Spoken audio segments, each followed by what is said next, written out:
Hi there, Sandy here from Createinspain, and today I'm coming to you with a few Christmas hacks. Some of them can be used at other times of the year. The first one is this sort of stuff. Now this is a foam clay and it has certain properties which are quite handy. It is not sticky. You don't get any residue on your fingers, it doesn't have a strong smell, and it's air drying. Okay, so that's the properties of it. Ideal for children to use for modelling things, and they can let it dry overnight or whatever, and they have a little model. But for those people who are not into that sort of thing, there are some other uses for it. The first one is that if you want to, you can make gift tags from it.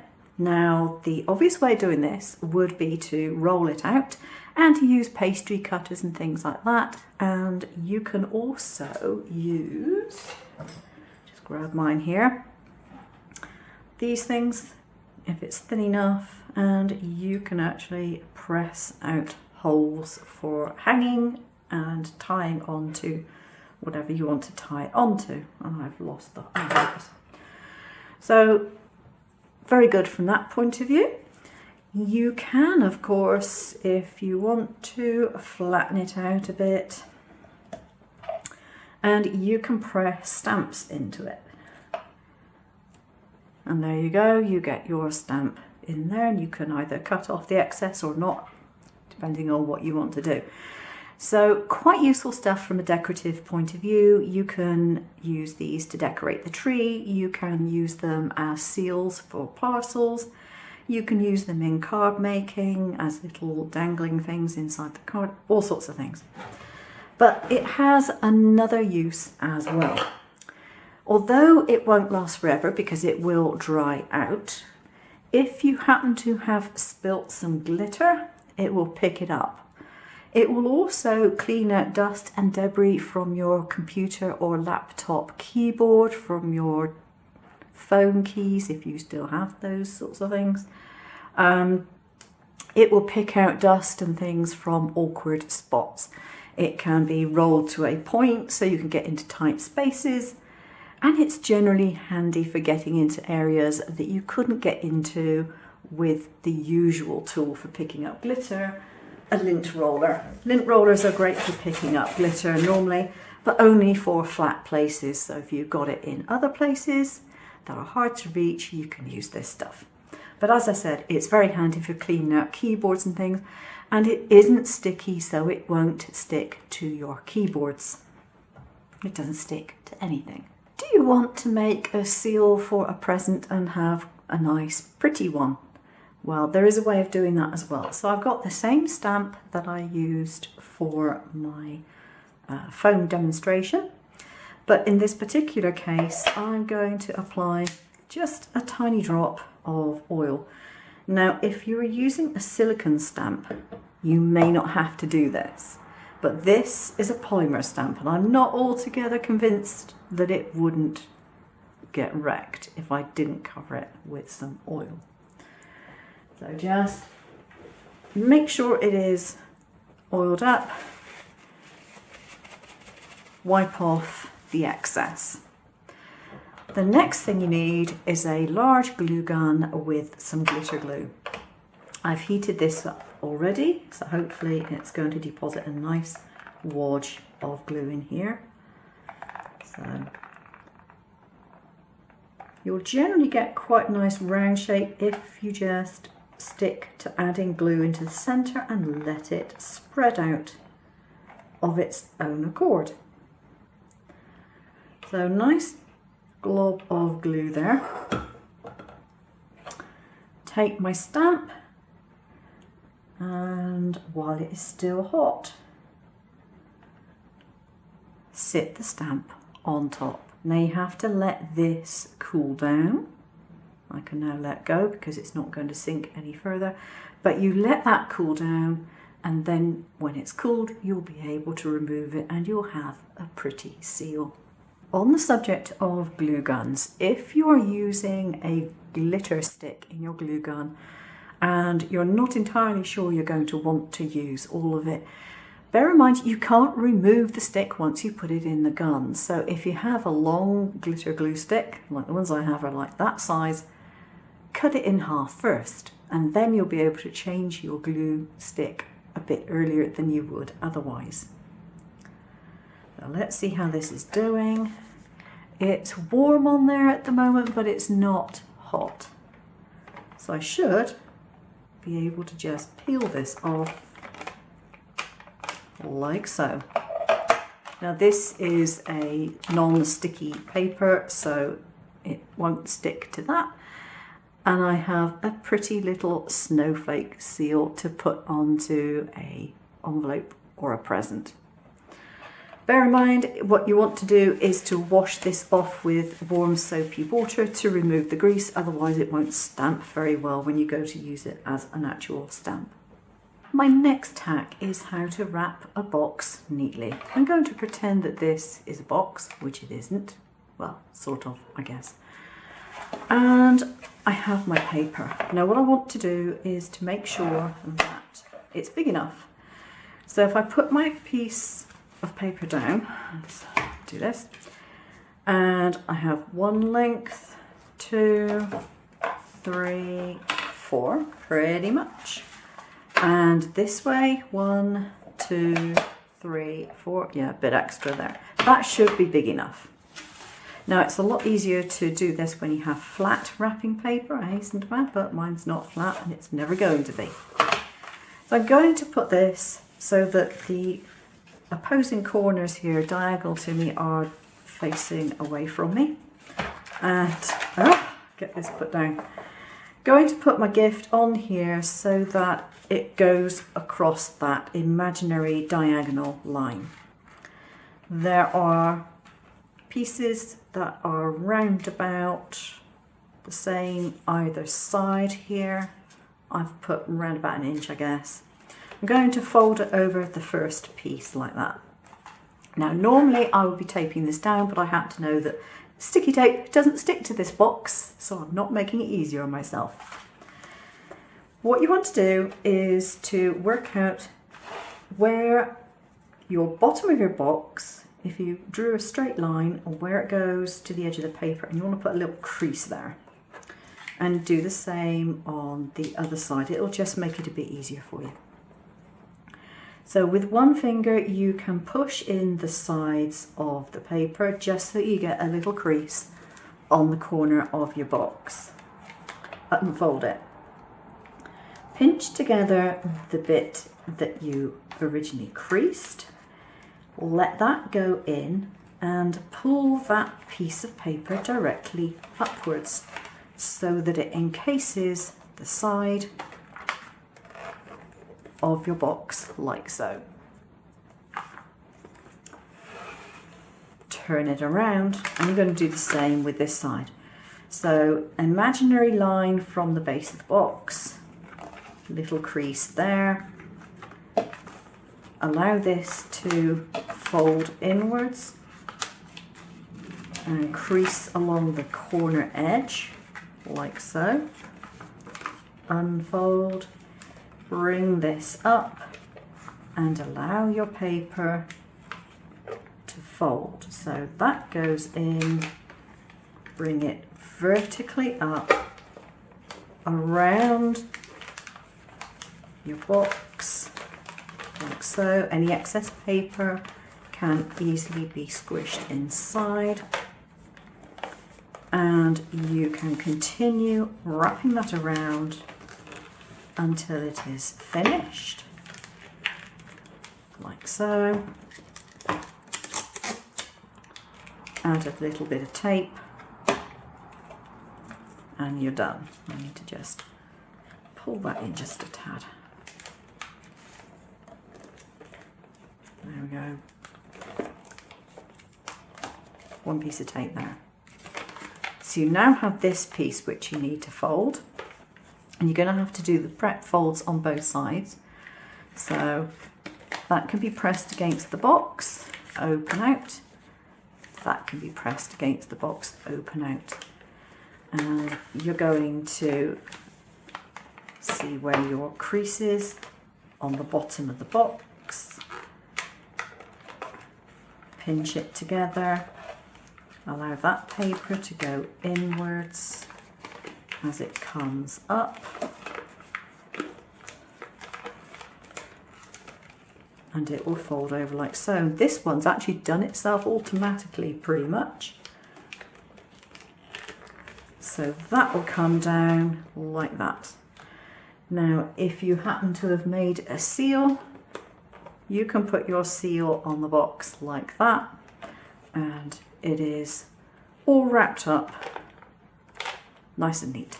Now, there is another fun way of wrapping which doesn't take quite as much paper, and in fact I can trim this piece off. Now, the other tip I would have for you is that if you have one and you're cutting paper for small parcels, use a paper guillotine, and then you've got really nice clean edges and you won't have scissor marks. You can, of course, if you're fussy, fold the edges in, and then that leaves them all nice and tidy. So for the next one, we need either a piece of cord or a piece of ribbon or a piece of thread. In this instance, I'm using ribbon. What you want to do is to put it across your paper and stick it down. Now, because it's not an easy thing to do with ribbons and threads, it's easiest if you put something on either end to weight it down so that it won't move on you. There we go. Take a piece of sticky tape, and this is on the inside of your wrapping paper, okay? Don't do it on the outside, on the inside. And you want to stick a piece of tape, oh, that was well judged, over like that. On one side, you can trim off the excess ribbon. On the other side, you want to leave this bit. Now, this is a great wrapping tip for you if you're giving a gift to someone who has difficulty using their hands. Maybe they're elderly, maybe they're disabled, maybe they just don't have a really good grip. If that is the case, make this into a nice big loop and just stick that down the same way. So you have your parcel and you want to wrap it nicely as you would normally. So you can do that and that. And obviously you wouldn't have that piece of tape stuck out there. You would have trimmed that down. But you would have this piece of whatever it is, whether it's ribbon or thread, whatever it is you're using, sticking out of your parcel. Now, put your tape either side of that. You don't want to stick the tape too close. You probably want about a centimetre or so gap. And then you can just finish wrapping your parcel in the usual way.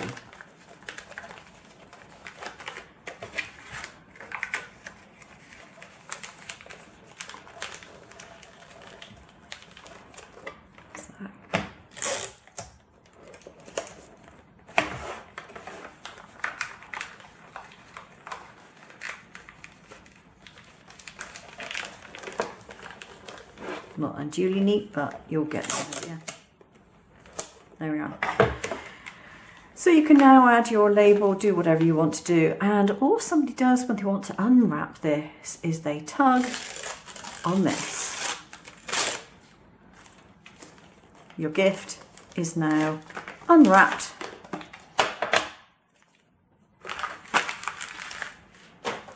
And people will be thinking, oh, isn't that fun?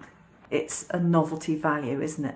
So, you know, you may decide that it's a good one to use for children, or you may decide definitely don't use that if you're going to put the parcels under the tree early, because they'll all be unwrapped before you get to Christmas Day.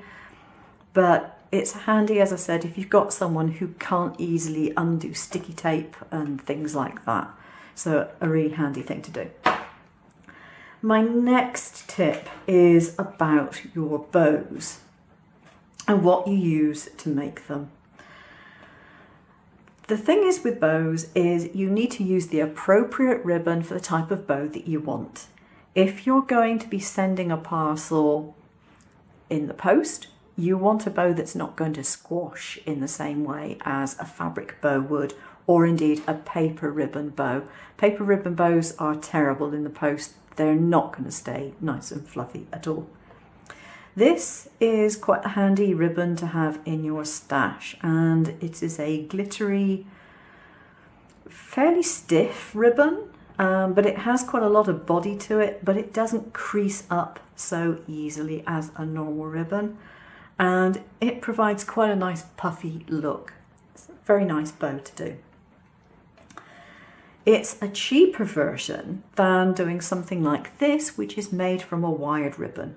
Now you can tell the wired ribbons if you see them on a roll, because if you twist the end, it stays put because it does have wire in it.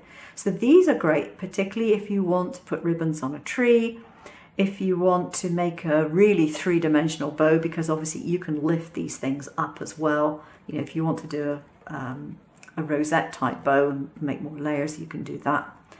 And so they're really good, but the trouble is the wired ribbon tends to be fairly expensive. So it's a case of choose whichever one you want to use according to your budget and according to the purpose. Now a wire one, if it's squished, is going to go flat, but it can be reworked and made three-dimensional again. So it does have a lot of advantages over your average ribbon. Now you can also get gauzy ribbons. I do not recommend using gauzy ribbons unless you have a bow maker or unless you're very good at making bows, because it's just floppy and it's difficult to manage. On the subject of bow makers, I happen to have this one. I've had it for several years. I think it came from Hobbycraft, and it's invaluable for me when I want to make small bows because, yeah, it just provides an extra pair of hands, really. Now you can make your own version of this. You basically just want something which will support a few sticks, and preferably ones that you can move into different slots. So if you have someone who has a woodworking hobby, then you can get them to make one up for you. If you don't, and if you can't think of another way to make one, you could probably buy these in the sales after Christmas a bit more cheaply, I suspect. The other thing you can use if you've got them are white tooth combs, but you want one that doesn't have an upright handle to it. You want one that is traditional comb shaped.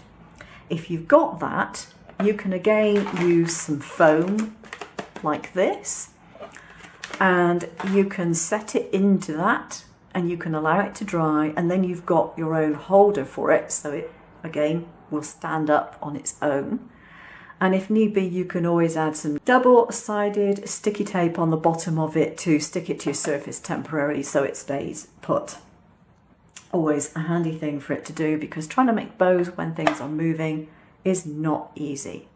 The other thing you want to consider when making your bows is the width of your ribbon. If you're making a small bow like this, don't use a ribbon that's that wide normally, because it's just going to make it more difficult for you and it won't look very delicate. Okay, so I've got some organza type ribbon. This stuff is a pain in the neck for making bows if you're doing it by hand. If you're using one of these things, it's a lot easier. So I'll show you what you do. You take about a hand's width of ribbon, hand's width of ribbon. And you start off in the center. You decide how wide you want your loops to be. So you start off in the center, just place that there. And then you take your ribbon around these in a figure of 8. Like so. Now, the more of these you do, the more loops you're going to have on your bow. So I've got 3 there. You want to give yourself another few inches, like so. Now you notice that one piece of the ribbon is already coming from underneath. This one you want to pass underneath all your loops, pass it over the center, and then tie it up. As I said, normally I've got this stuck to my work surface, but I've lost misplaced, I should say, my piece of silicone that goes underneath it. So you then tie that up and remove it And you've got your perfect bow, and all you need to do is cut the tails. So, like so. And your bow's done. Now, if I tried to do that just on my fingers, I would not end up with that. Believe me, I've tried it. And I'm absolutely useless at tying bows by hand without that sort of gizmo. Hope you enjoyed the video. Please like, subscribe, and leave comments down below. Take care now.